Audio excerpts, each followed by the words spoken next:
and gentlemen, welcome to the Tapped Out Wrestling Podcast. I am, of course, Nick McDaniel, and as always, I am joined by my buddy Myron. Welcome back, folks.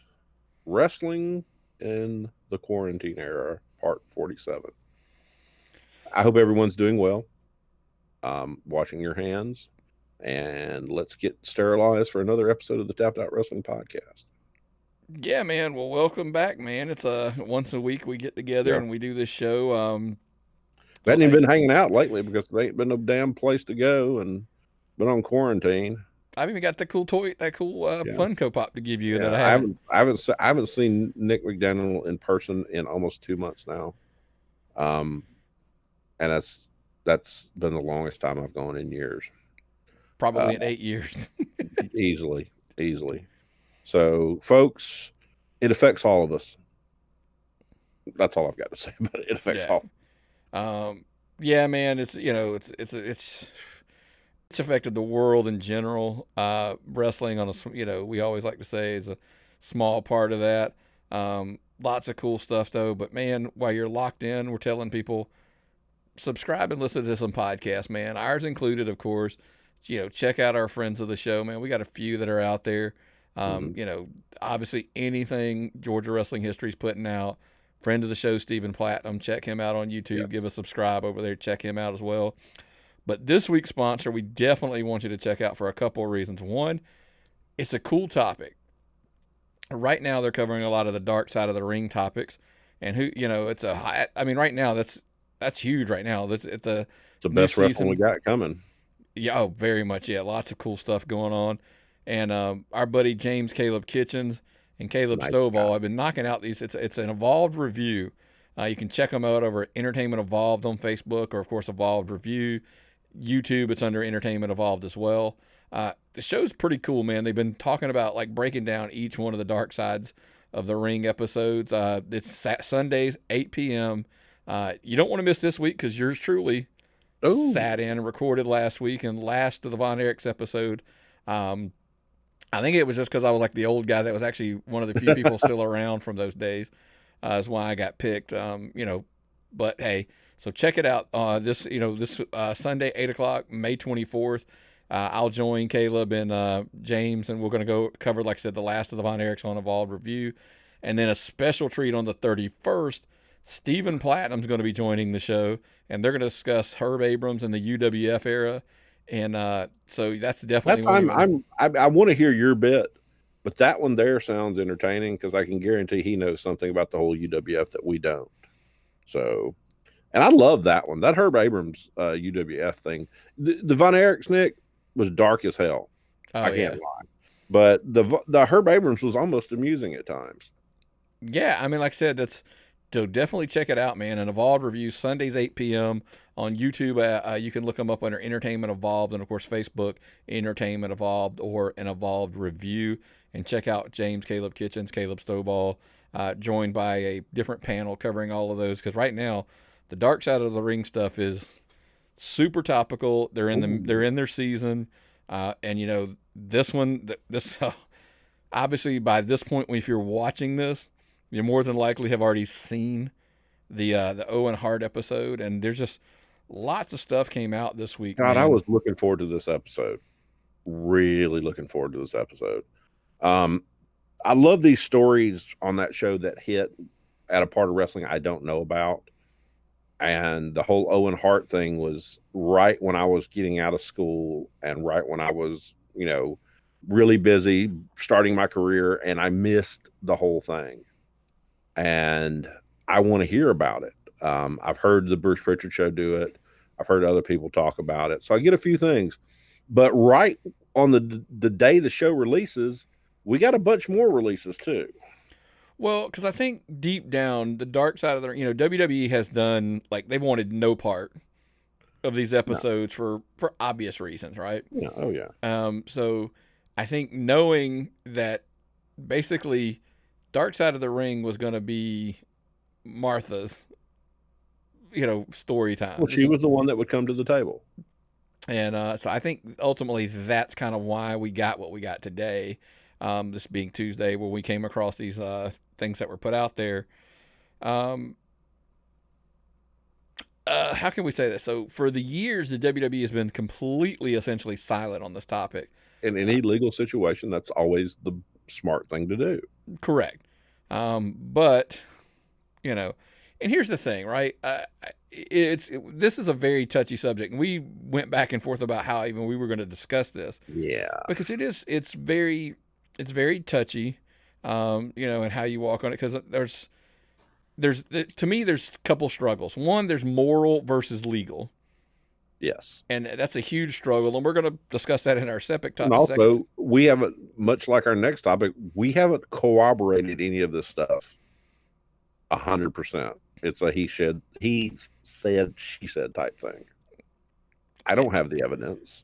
I don't have the documents. I'm just reading each side's review of all what's going on. Absolutely. And, here's the thing. Everybody's like, oh, which we'll get into, she's angry, she's bitter, blah, blah. I'm like, dude, she's a grieving wife. She lost her husband. I mean, she wants somebody to blame, and she wants somebody to be held accountable. I mean, and we're going to put it relative to different times and whatever. Think about, like, right now, there's a lawsuit with Kobe Bryant passing in the helicopter crash, and his wife is suing. Yes. I mean, like, and I say this with all due respect. I promise you, this is not meant for what it sounds like. But I'm sure Kobe Bryant knew the risk of getting in a helicopter. That there was a chance. I mean, everybody, look, anytime I get on a plane, I know the plane could crash. Yes. Okay. So, and again, but I'm not saying that doesn't let somebody off the hook if they're negligent. Yes. And something happens. That's a totally different argument. But that's what I'm saying, is that anytime something goes wrong, the family, is going to want someone to blame, someone to be held accountable. Well, even if you're not seeking vengeance, you've lost a very important loved one. You've lost someone who provides for, these are both men who provided for their families with their incomes. You've lost a huge income. You've lost a lot. You've lost a father. You've lost a husband. And there's some sort of compensation, I would think, necessary to cover that. I mean, everything in this world now is handled under a veil of legal liability.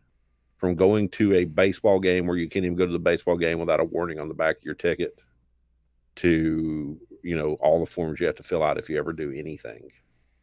I mean, anything vaguely dangerous. So, and that's part of it. Like I said, knowing the risk going on to it. And this, some of the quotes that we've got here, I wanted to bring up, is that as you can read, I'm going to read some of these. In her statement, she said, Owen never questioned his safety. He thought for sure they were hiring people that knew what they were doing. He put his life in their hands, and they just didn't care. They didn't have any regard for Owen's life whatsoever. They went outside of qualified riggers that had good experience. Okay, now there's the first accusation, essentially, is that they didn't hire the right people to do this. So I think that, the first question is, do you think that Vince and McMahon would actually hire people that weren't qualified to do this? We've heard this story. I mean, I've heard this take for years, that was the case, that they hired somebody. Like, the harness was made for being pulled behind a car, not for made from being, coming from a ceiling. They've had people come down from the ceiling before. WCW did down from the ceiling before. There's information on how to do this. People in the wrestling business knows how to do this. I'm not calling Martha a liar. I never would do that. But in the situation, I would be hesitant to believe the biggest wrestling company in the world would half-ass something like this. And they didn't, trust me, they didn't take long. So, of course, Jerry McDevitt, who's their, the lead attorney there in WWE, responded back. And, the reality is we've never told our side of the story of what happened, at least not outside of court. They did tell it in court. But when she talks about the way the lawsuit unfolded over the years, it really isn't accurate to what she's saying. What she did whenever this happened is she hired a lawyer in Kansas City who was caught essentially trying to fix the judicial selection process to get a judge that was more to their liking. And I'm going to start paraphrasing some of this, by the way. We caught them and went all the way to the Missouri Supreme Court. They said, no, we're not going to let this happen. They essentially appointed an independent judge to come in from outside of Kansas City to oversee the proceedings.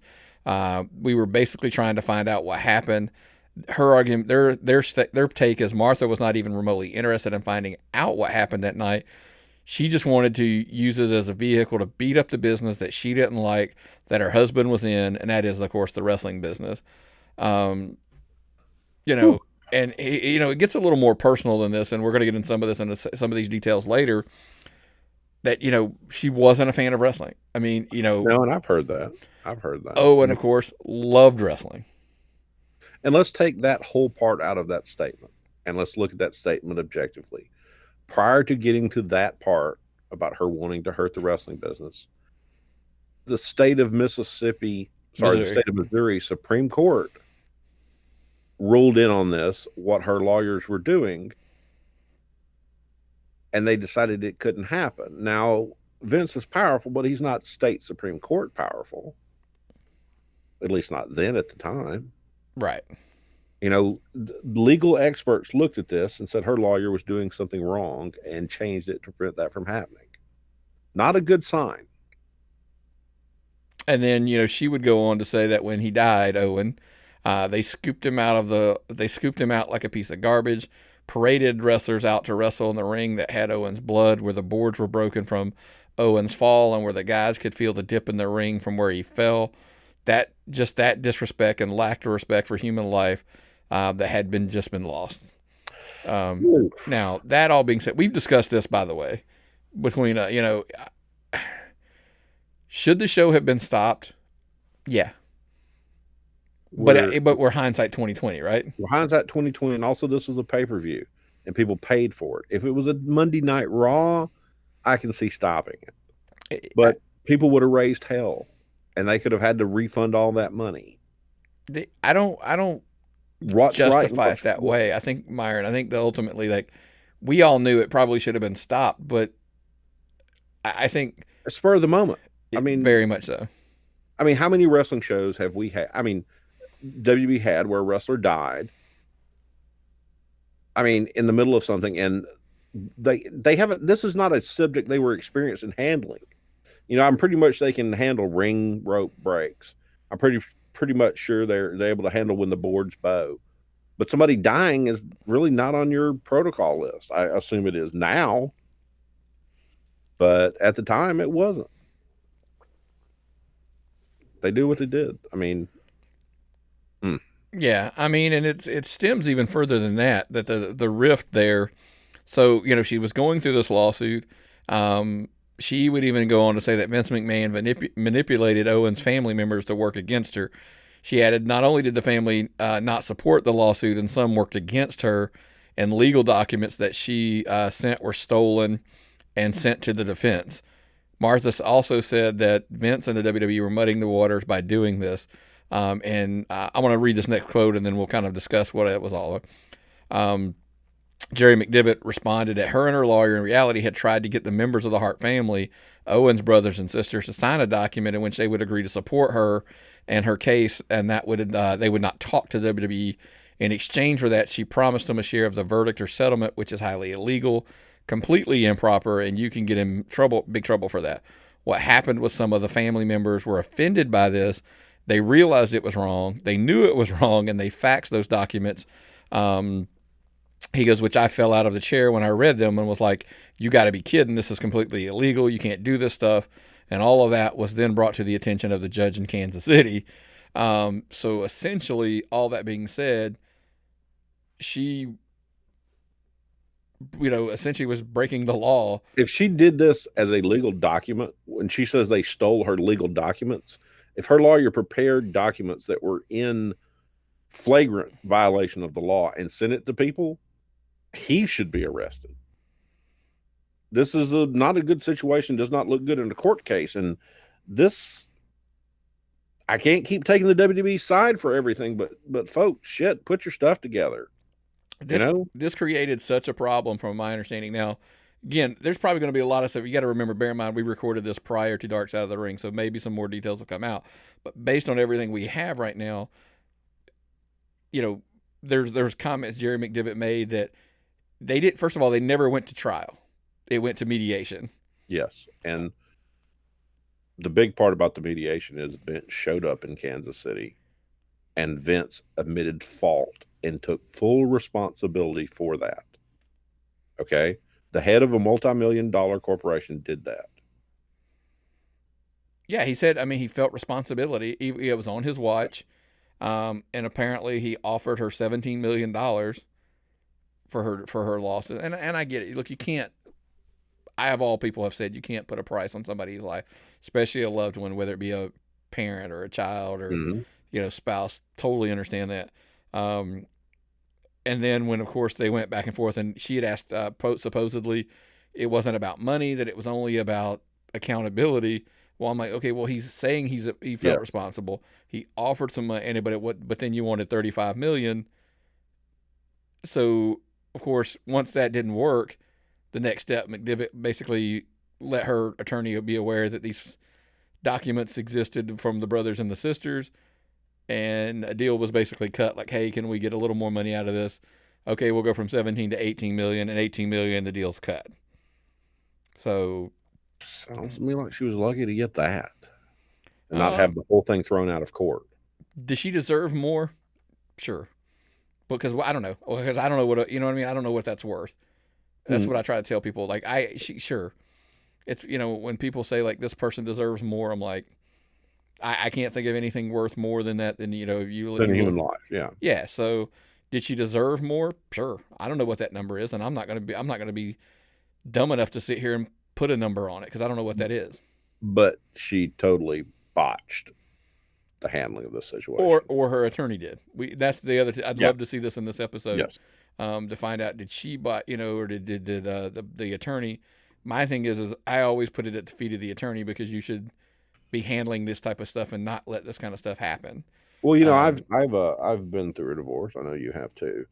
And the first thing I did when I walked into my attorney's office was I was telling her what was happening. I started crying, and she looked at me. No, you don't cry in my office again. We have stuff to do, and you need to behave yourself and handle yourself in a calm, professional manner if this is ever going to be accomplished. A lawyer's responsibility is handling their client and preparing their case. And it seems to me there's some kind of neglect here. I maybe. don't think any other way around it. And I mean, so much so that the unfortunate thing is there's still a rift with the Hart family, with some of them, and that's tough. This is the part of this whole story that even in loss, there's still even more of a loss. She does not allow her kids, from what I read, to talk to the Hart family. I think, and then the story that I've heard and read is that she doesn't want them to be cut off, but at times, it is what it is. That's tough. You not only did you lose in a very tragic way, you lost your parent, but you also lost your aunts and uncles and the other family members as well. That's a really tough one. And I might be totally wrong in this whole situation, but she does not come out looking good from what I have seen. I will watch The Dark Side of the Ring tonight, and I will try to evaluate it to the best objectively I can, but ain't looking good for her going in. But at the same time, man, heart goes out to her. She lost her. Like I said, Yeah. that's the hard part of when you have these conversations of if things were handled poorly, if things didn't go the right way. There's really no. And by the way, there's no winners here, No. and that's the problem. There's no winners. It's all losers. Lots of loss. And even to see down the road that the effects it still has. Mark Henry at the Hall of Fame crying and asking Martha to let his brother Owen, be in the Hall of Fame. I mean, that's in tears. But that's clearly not meant to be at this point. So, No. and that's legal stuff, right? That's kind of where we are. I mean, and it's unfortunately, check it out and let us know. Watch that episode and let us know what you think of the Dark Side of the Ring at Tapped Out Pod on social media, and of course tappedoutpod@gmail.com.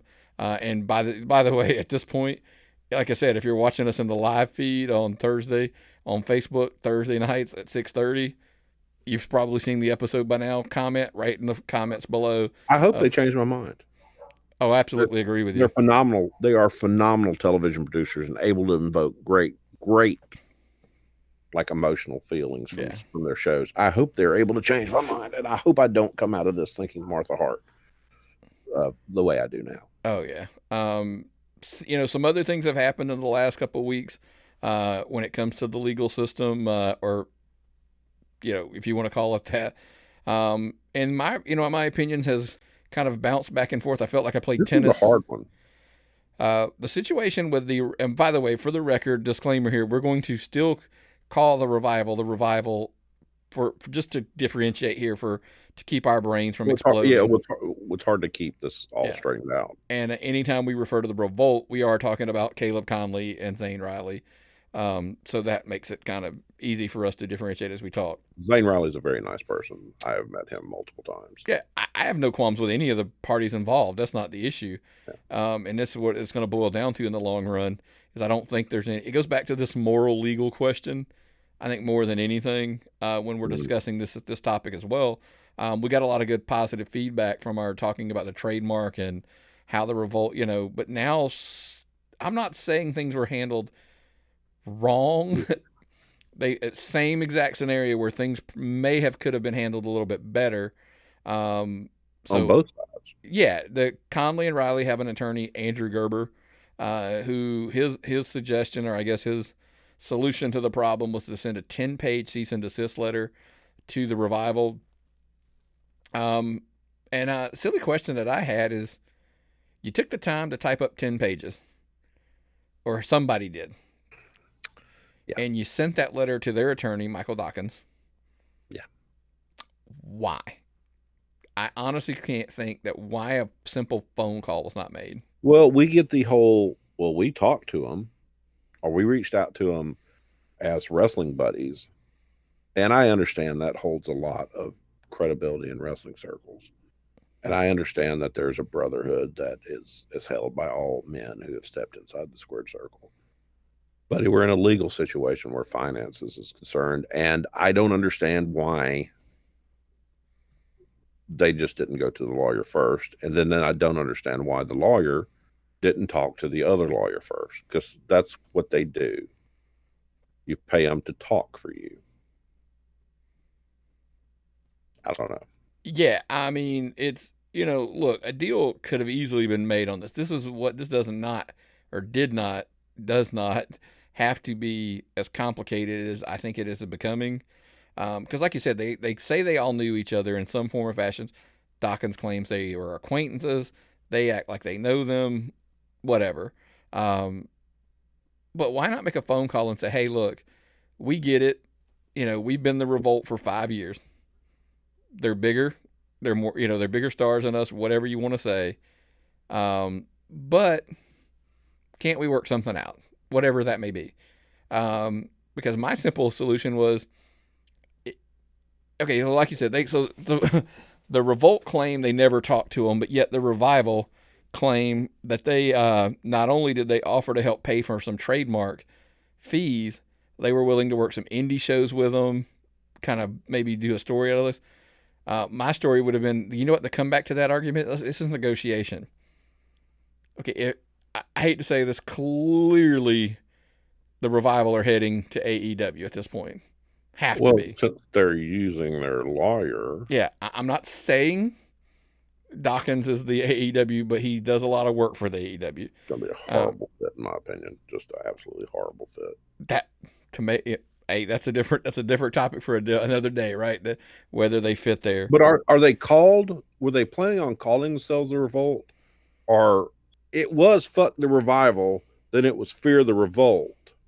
They kept the same initials, but were they called the Revolt? Was the Revolt a verb? Was the Revolt a noun? Was it used to describe something that was going to happen? I'm confused. Okay, that's where the gray area is becoming, because Michael Dawkins is claiming that they were never going to use the name Revolt or Fear the Revolt. Their name is going to be FTR. They can't really help it that the dirt sheets picked it all up on Revolt, and we're calling them a Revolt. But my thing was, I thought for a while their pro wrestling stores was Fear the Revolt. I mean, their shirts were always Fear the Revolt, the Revolt involved all over the names. So, I mean, they had to come up with our name. Yeah, hands down. They knew. There's no way they didn't know that name was being used. And that's, I mean, I don't know how big wrestling people up there at that level, and I know they were also smaller guys at one time, keep up with what's going on the indies and circuits like that. But They're I still in don't, the Carolinas, man. They, you know, what I mean, that's the Riley and the Revolt was a pretty big deal. I mean, they were wrestling here at Southern Honor for crying out loud. They're wrestling in the Carolinas enough. They've been around in that for a while. Um, the only flip side they need to come back to though is, um, does the Revolt have a real legitimate claim to the name? Because they never filed for the trademark either. The hmm, easiest way not to have your gimmick stolen or somebody else take your gimmick, trademark your gimmick. yeah, that's kind of tough. So, you know, That's kind of tough on that one. Do they deserve? Does the revival deserve the name? No. Do they legally have a right to it? That answer is dubious. yeah, it's real simple, man. All of this probably could have been avoided by a phone call and saying, "Hey, let's work some shots in AEW down the road. We'll fight over the name. You'll lose the name. You get some TV exposure. You get some matches in AEW. We give you a little scratch on top of that, for basically buying the name away from you. It could have all been handled behind the scenes. And then, by the way, you still could have ran all of this because that's the other one. Is somebody's just bluntly asked me, could this all be part of the story that they're building to? Well, it's more interesting than anything they were going to pull off, on Well, television. yeah. Like, what the hell do we have to watch on TV right now? I mean, the wrestling's not been interesting. We're debating who's right and who's right about lawsuits back and forth here on the Tapped Out Legal Wrestling podcast, where we cover legal issues. We'd much rather be covering what happened inside the ring and storylines and stuff, but it's just not there, folks. Right. You know, and we're in this gray area where it's like, can you do something or should you do something, or is it legal or is it right? And that's tough things. Those are just tough answers to come up with, and I hope these two situations resolve out for the best of all people involved. But It's because sometimes even if you win, you still don't come out smelling right. yeah, this all sounds like divorce to me. Nobody wins. Right. And that's what I'm saying. Even if the revival gets the name and they get the revolt, and then at this point now, here's the crazy part. Even if they give it up and they don't use it, it's still a bad look, isn't it? Still, you look horrible in it, and it shines down on that whole AEW indie cred stuff that they've tried to establish, that they're doing the right thing and it's our sport and all that stuff. If WE did that shit, it wouldn't be as bad. But the guys that are trying to look like they uphold a higher standard of professional wrestling makes them look pretty shitty. Yeah. Just my opinion. Yeah. So, but mistakes can be made. So let's, that's where we are. So, not mistakes. yeah. So now we're going to come at, there was a great article, by the way. It was on the chairshot.com. Forgive me, I don't have it in front of me. I think it was Steve Cook that wrote it. But it's on the chairshot.com. You definitely want to check out. And the name of the article was, Can AEW Avoid the TNA Mistake? And what's that mistake that, somebody's going to ask me. And of course, the mistake is it's a very, very dangerous thing, because it's a mistake that makes sense when you look at it. Magic 8 Ball. Yeah. Signs point to no. So Sting's contract expired. What did everybody want? Right. First thing ever is, he should go to AEW. The big matches for the title are, well, there you Dean go. Ambrose and I Luke mean, Harper. so the mistake is simple. Do you overload with WWE talents? I want to preface with, it's kind of hard to argue not. It's almost impossible to grab anybody of any real name value that hasn't had a stint in WWE right now. Oh yeah, definitely. And that's a sad situation, but it's just the way it is. There aren't territories anymore. There is one territory. They built stars, they cast off stars. You can bring guys in, but chances are they worked NXT match. Chances are they got a shot somewhere. It's it's just they're the biggest company in the world. It's like the guys that play in AEW or play in XFL. Most of them washed out of the NFL. It happens. There's not a way to go up against the biggest company in the world and not get some of the rub off of them. Right. Bring in some names people recognize, but don't flood your roster. And they may be flooding the roster. And For example, like I agree with you. So when AEW first started and they crowned their first champion, um, I was the first to say Chris Jericho had to be their first champion. right man for the job. Credibility for the title right out of the gate. Everybody would know who he was. Yes, you didn't put your title on somebody with some kind of bad name that they didn't patent, and they had to go back and come up with a new name for themselves when they left. Or I just mean, or it could have been somebody who wasn't, you know, like, okay, so Cody had a run there as, in WWE as well, but he was never a world champion. No. In the sense of, he was never a WWE champion.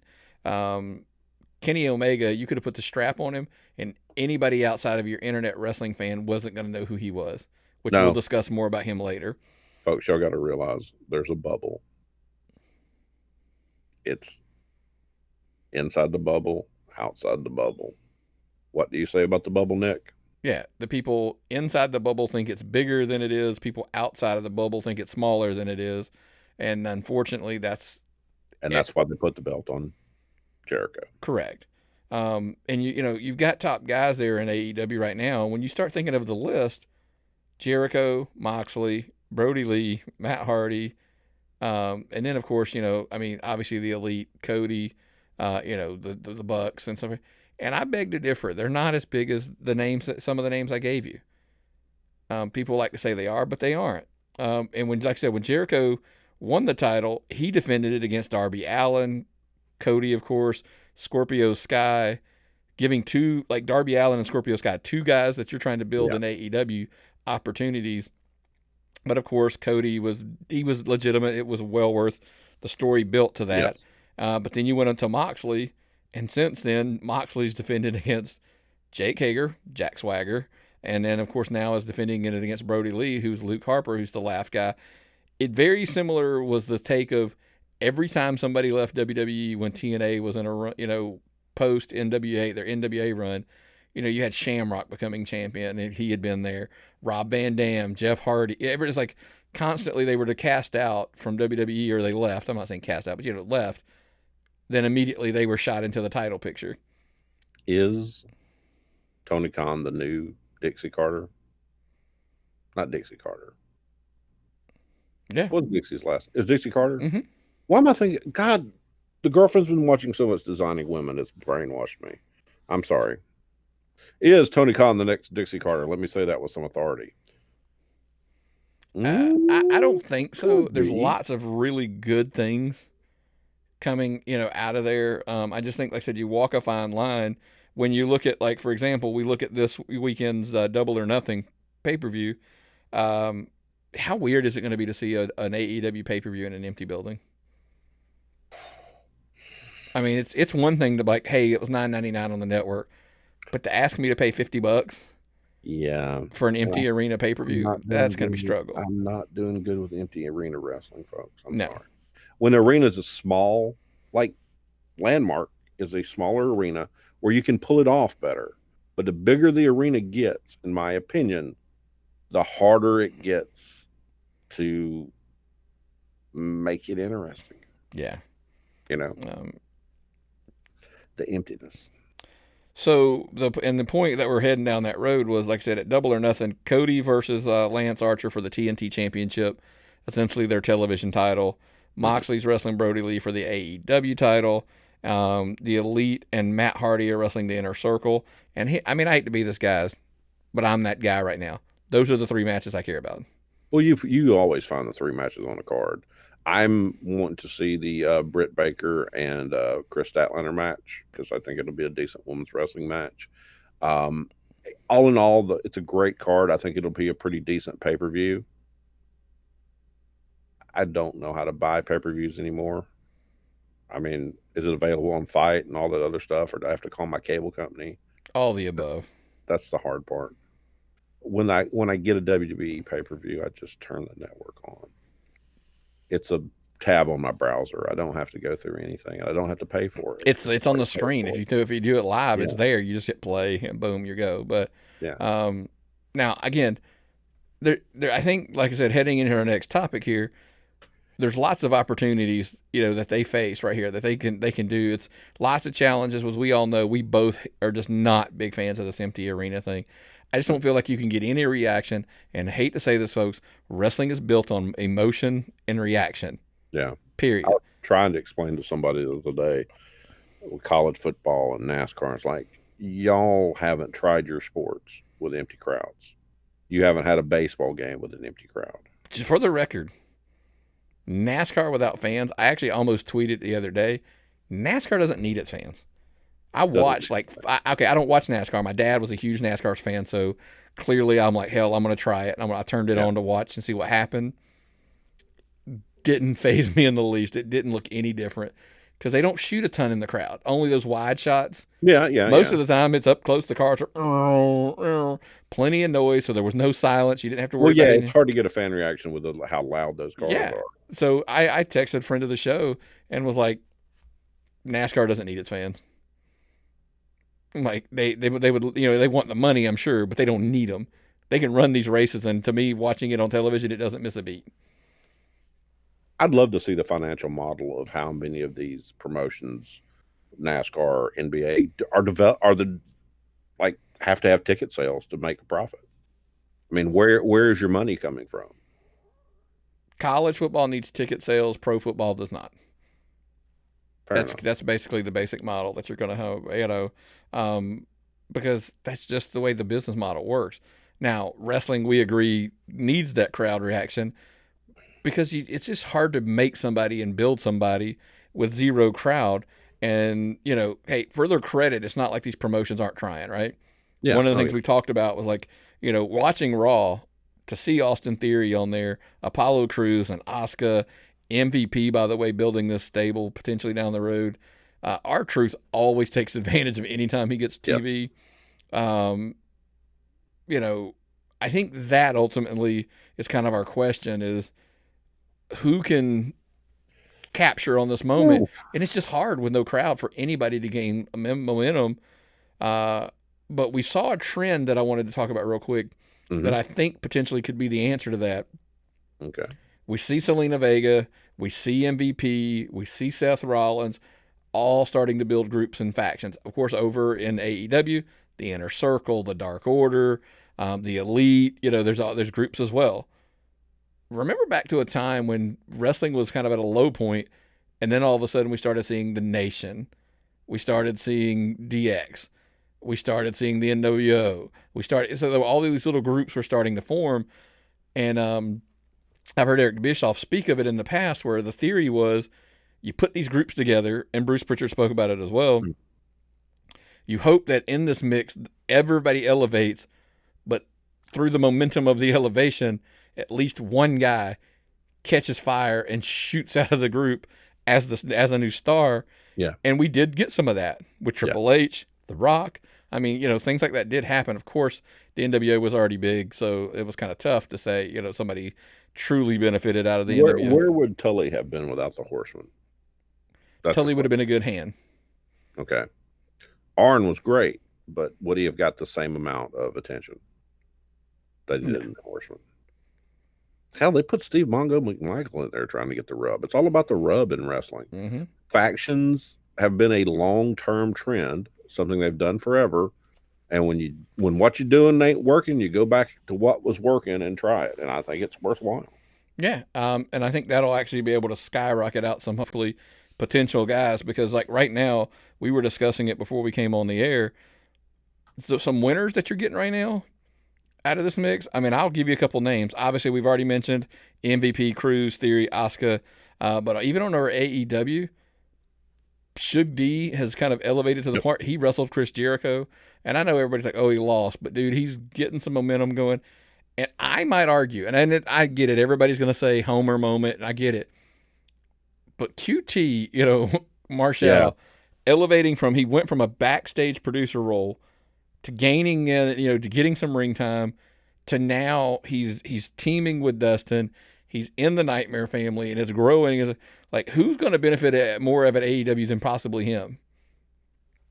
I don't see anybody in Yeah. this. The thing about this whole thing was I have so totally marked out to what QT has done because, you know, I've met him and I've been to his house and he's really cool.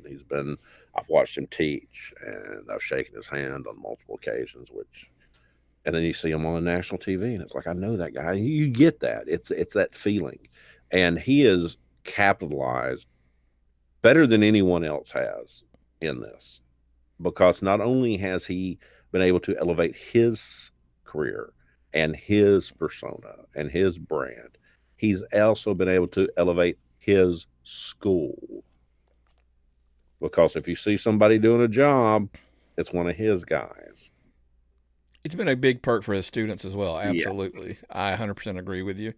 But, you know, from some of the misses, you know, guys that are just not being there, that's hurting a lot of guys. And I mean, it's tough to say, but you know, right now, some of the hardest hit names are Dark Order. Half some of their, you know, can't even get in the country. Hangman Page not being on TV a whole ton. Coming back, I feel like, and then Kenny Omega is obviously another one where I just feel like the momentum is just stalling and stalling and stalling. The whole Omega thing is, I don't want to insult Kenny Omega. I've never been an Omega fan. I don't hate him. Like, you know, our next topic hates him. I never got him. He was a smallish guy that had a different gimmick. I never got it. It wasn't a big deal.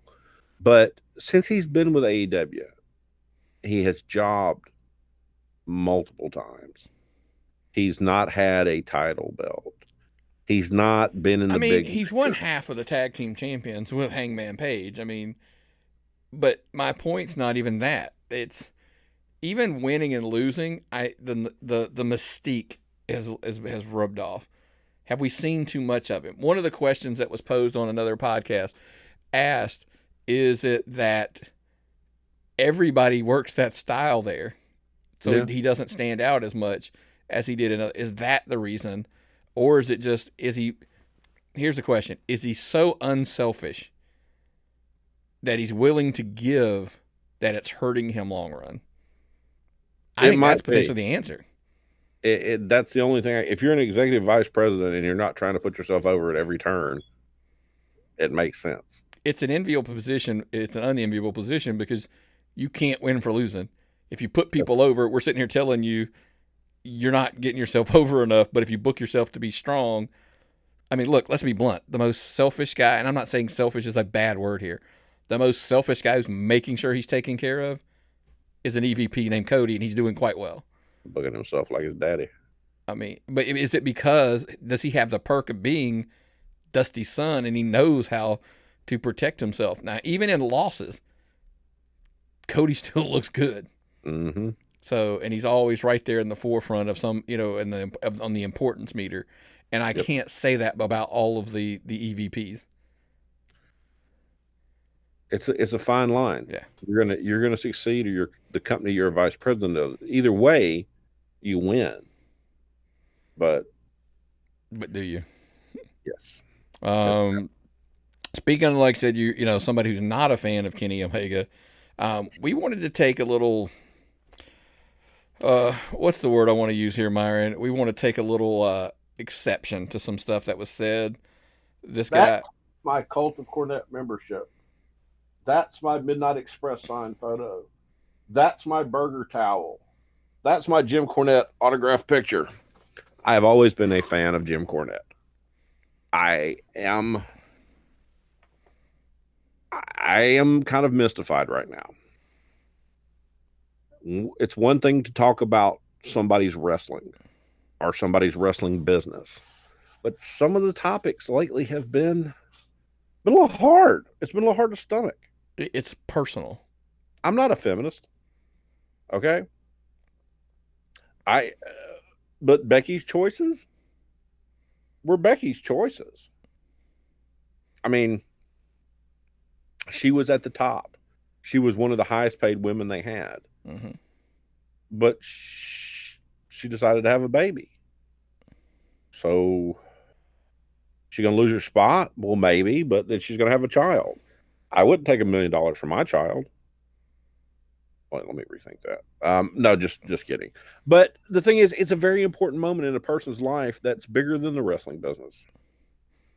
Okay. There are more things. I know what you said a second ago. I mean, you kid about it, but you think about it for a second. You're like, there are more important things than money. Yeah. To be a parent is something that I can't wrap my mind around the fact that it was that it was okay to go after her for whether she chose to have a baby or not. No, I'm not Now, good with that. as a wrestling promoter slash booker, Oh I yeah. could see him going, it's a pain in the ass that we've built everything around her, blah blah, and she's having a baby. It could be a whoopsie baby for all we know. But it still could be a happy moment where she's choosing to have the baby. You know, I mean, she's going I to. think Vince is smart enough that he will capitalize this any way he can. It will be the child that's, Seth Rollins and Becky Lynch. They're going to make the best out of it. Nobody's going to lose a lot of money on this deal. Okay. Somebody's going to sell a shitload of t-shirts. Somebody is going to book a new reality TV show. It can't. It's wrestling in 2020. It's not wrestling. There'll be a 9 month documentary of Becky, Yeah, the it'll be birth something of on the Becky's baby. network. I don't believe that Becky's, by losing her spot, is going to lose out. It's going to be an opportunity for her not only to be a parent, but she'll probably wind up more successful with this. But our thing was the question. I don't know if it was like loyalty, dedication, for the money and all of that. So that's her choice, period. And we're not talking political stances here. Literally, it's her choice to say, I'm going to choose to go have a baby. And that to me is more important than me continuing to be the Raw Women's Champion. Yes. And then it took a step further when, I'm all for criticizing, and clearly we do here on the show. You can criticize somebody, what do you think of their opinion of their work? You can criticize, we try to go there out of, hey, it's just not our thing, whatever. But I can't wrap my mind around the fact that anyone would go on a podcast or a show and literally attack somebody's physical appearance. I mean, look, you could look at the two of us and have a field day if you were going to go after somebody's physical appearance, right? We can joke about that all day long. But for something as subjective as a woman's physical appearance, because hate to tell this to guys, it is very, very subjective. Yes. Well, here's also the thing. He made Leviathan. He's the one that made Batista into the superstar he had by giving that OVW development. And Leviathan doesn't have any trouble with that. Becky Lynch, Dana Brooke, both attractive women. But if we want to enjoy women's wrestling on the whole, we have to take that out of that. And that's hard for women that are that attractive and women that, are made up very well. It's hard not to notice how attractive they are. But if you want, I don't look at that when I'm watching them wrestle. I look at them as professionals and athletes. And if we're going to judge them as athletes, we can't judge them on their appearance, no matter what we think of it. Look, I'm first to say, look, you can look at some woman who's wrestling and think she's really attractive or whatever, but I'm not going to trash somebody who I don't find attractive because it is so subjective. There's probably some guy who on this planet who, okay, I'm not obviously because I'm literally about to hang myself here. There was a guy, if you're into the show, Ryan Bowman, who has a really crazy fetish with Shayna Baszler. He's like, for some reason, he's attracted to her, and he goes, I don't know what it is. I don't know what it is. And look, I'm not saying she's unattractive. She doesn't do anything for me, but I'm not going to sit here, and like trash her because she's not attractive. Because guess what? There's people that I look at. Me and my wife have the great debate about Charlotte's appearances. It just varies. Opinions vary, especially when it comes to something There's an ass for every seat. You'll find the one that makes you happy, or find what you enjoy looking at. I mean, that's why Pornhub has 97 different categories and then subcategories. There's something out there for everybody. I get it. Dana Brooke has had some weird looks in the past, but We're trying to view these people objectively as wrestlers. When you don't view them objectively, you can't talk about their wrestling. You wind up just talking about the beauty contest. And that goes back to the diva time. And then we had this whole thing happen this week with Lufisto and CZW. Apparently, CZW had marketed some of their former pay-per-views and things like that more sexualized. Stars had a problem with that. This is something they recorded. CZW claims that they sold the rights to market it to another company, blah, blah, blah, blah, blah. But in the whole time, they went out and promoted women's professional wrestling as a sexualized performance. And I think that's wrong, especially if these women went into this to do legitimate women's wrestling, and then later on they turned around and made it into some kind of crazy apartment wrestling type stuff. This is an opinion, and these are things that me and Nick down here in our men's basements don't know what to say about all the time. If there's a women's opinion or a woman that wants to come forward and talk about this, please send us an email. Please give us your viewpoint, because it's hard for me to react. We both have daughters, but I was raised in Alabama in the 1970s. It's hard for me to keep up with the times sometimes, but I try. Also would encourage Cornette to try too. Yeah, I mean, it's just it's hard to, if women face enough challenges other than attacking a physical thing. Yes. They're in their choices of what they want to do in their lives. Unfortunately, the world doesn't revolve around wrestling in everybody's life. And two, we talked about it. Physical attraction is so subjective. And women are struggling enough when it comes to pro wrestling that they're going to take attacks from that. I don't think, if anyone saw Kenny Boland's attack on Cornette about the whole thing, I do not think he handled that correctly. I don't know if you saw that, Nick, but Kenny took a shot at Cornette's wife. Oh yeah, inappropriate. Her appearance was not happy with that either. In my personal opinion, I didn't say anything about it because I'm not going to involve myself and get myself into arguments online. But what's the difference? What is the difference? Right. But hey, let's move on. We're going to run out of time here already. But before we get into the Georgia Indie Talk, I want to remind you again this week. Check out from our friends over at the Evolved review that it's under Entertainment Evolved on Facebook or Entertainment Evolved on YouTube or an Evolved review on Facebook. Sundays 8 p.m. This weekend, yours truly will be on there discussing the last of the Von Erichs Dark Side of the Ring, because that's kind of what they do, man. Right now, they're breaking down all the Dark Side of the Ring episodes. Go back and check out all the old ones, too. They were really good stuff, breaking down past episodes. Again, I'll be on there this weekend, this Sunday, 8 o'clock, breaking down the last of the Von Erichs. And then on the 31st, friend of the show, Stephen Platinum, he'll be joining the show as they talk about Herb Abrams and the UWF Dark Side of the Ring episode. Again, check them out Sundays, 8 p.m., an Evolved review. Watch it live right on Facebook. That's where, or YouTube, either one. I'm a big Facebook guy, obviously, because that's where our show drops as well. But yeah, always check out YouTube. You can't go wrong as well. But man, let's jump a little bit into the indie talk. It's a little quick segment this week. Not a ton going on. I know June 6th, Southern Violence Wrestling up in Athens at the Southern Brewing Company's running a show. It's an outdoor show, folks, because everybody's going to ask about crowds and all that kind of stuff. So it's outside.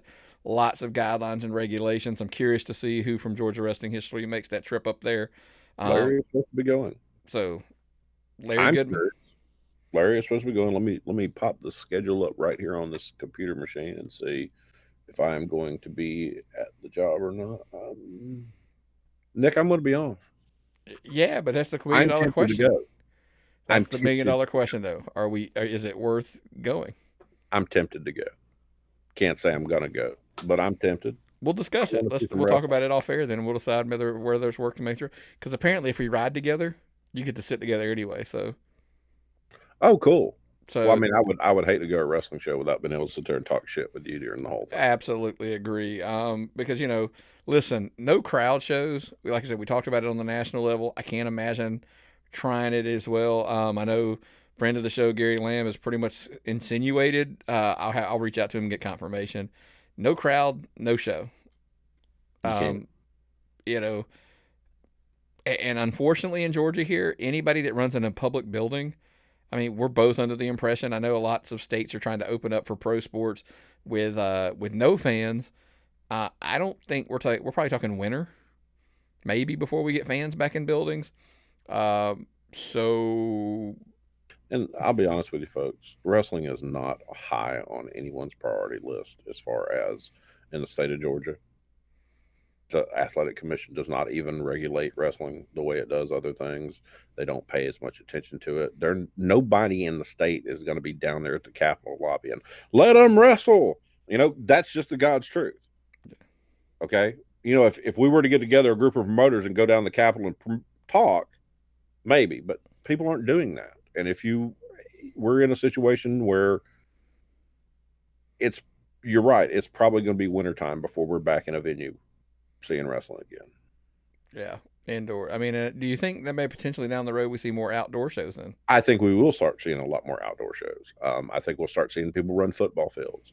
I think we'll start seeing, which they need to do before football season starts, a summertime show, a 4th of July show, a fair show like they do at Action Wrestling sometimes. Very possible. I think it would be something I would enjoy. What about well, see, the problem is here we're getting into the summer, and once it gets too damn hot, then I ain't going. I'm out of summer shows, so outside especially. What about companies like Anarchy who own their private buildings? One of the questions we posed is could they afford, is it worth their while to run a show no crowd, because they stream to fight. They stream to fight, and I don't know their financials, so I really can't comment on that. Yeah, I have watched their shows. I would love for Bill Behrens to reach out and let us, because I'm just curious, is that something they'd be interested in doing, is running a show, no crowd? And they did a very good YouTube show. Yeah. That was awesome. It's been the last real wrestling I've watched, to be honest with you. I miss it, folks. You miss it. We all miss it. Where are we going to miss it more than our fear? I don't know, man, but like I said, we're trying to keep the content coming here. But another guy before we get out of here, man, David Ali, if you haven't enjoyed this, check him out on Facebook. He's got the Exodus project that he's been doing. It's been very, very well done, very entertaining. Lots of familiar faces that you'll see in those videos as well. But kudos to David Ali. I mean, those videos have done phenomenal stuff for that storyline to keep that story progressing even as we're down. Stay relevant. Yeah. So, and he's not the only one, man. I mean, I know we're always trying to keep out new content stuff coming. Hold My Beer Hansen, Tyler Rivera's got some gaming stuff going on. Mm-hmm. Speaking of gaming, hey, in case you guys missed it this week, Monday, we dropped a cool interview that you did. Tell them a little bit about that one. A lot of fun. I had the developer behind RetroSoft Studios, Mike Herman, come on the show and talk to me about the new video game they had, the Retro Wrestling Show game. And it's going to be awesome. I mean, they're signing new people all the time. It's going to be an old-fashioned arcade smasher like we used to see in the arcades as kids. It's going to be to me, that kind of game is a diversion. It's not a game I need to delve into and sit down here in the basement and gear down to play a video game. It's something I can smack around with my kids on the Nintendo Switch. Looking forward to seeing this game come out. So check it out, folks. If you were a Patreon member, you got it earlier. We always tell you over at patreon.com/tappedoutpod, you would have got it early. And of course, if you subscribe to us on our podcast players, Player FM, Apple Podcast. My favorite's Apple Podcast, by the way. I know some people say there are others that are better. I just love the interface. 90% of my podcast at. What's that? It's where I listen to 90% of my podcast at. Well, yeah, it's just easier. It's just the interface is so much easier. But definitely, iHeartMedia, Spotify is another popular one with a lot of people. I'm a big fan of Spotify as well for music. But man, we keep getting this YouTube thing about, hey, should we subscribe on YouTube? Even if you're a subscriber anywhere else on any other form, our goal is say, look, subscribe to us everywhere. Give us a like, give us a thumbs up, give us a 5-star rating review everywhere you can to support the show. Check out some other ways to support the show. We're going to have them on Facebook this week, Amazon, Loot Crate, a bunch of other places. We'll get into detail. We won't talk about it a lot. Facebook jail will break us down again. Apparently that was what the issue was last week. I know a lot of people missed last week's show. Go check it out on YouTube. It's there. Facebook just didn't like it because we mentioned our Loot Crate stuff too much. So But anyway, Algorithms. blah, blah, blah, all that good stuff. Well, as I look at my clock, I see we've run past the hour, which unfortunately means, of course, one negative thing. Danny Jordan's too busy filming. We can't keep the show short enough to get her in here. So unfortunately, Danny Jordan will not be here this week. Hopefully next week we can get her scheduled in. But who knows with all this travel she's doing now, she may just be way too busy for us, right? We may have missed our envelope. Could be. We'll have to see. But well, man, I don't have anything else. You got anything else before we get out of here? I really don't have anything else. Well, if you've got nothing, and I've got nothing, man. What time is it? It's time to tap out.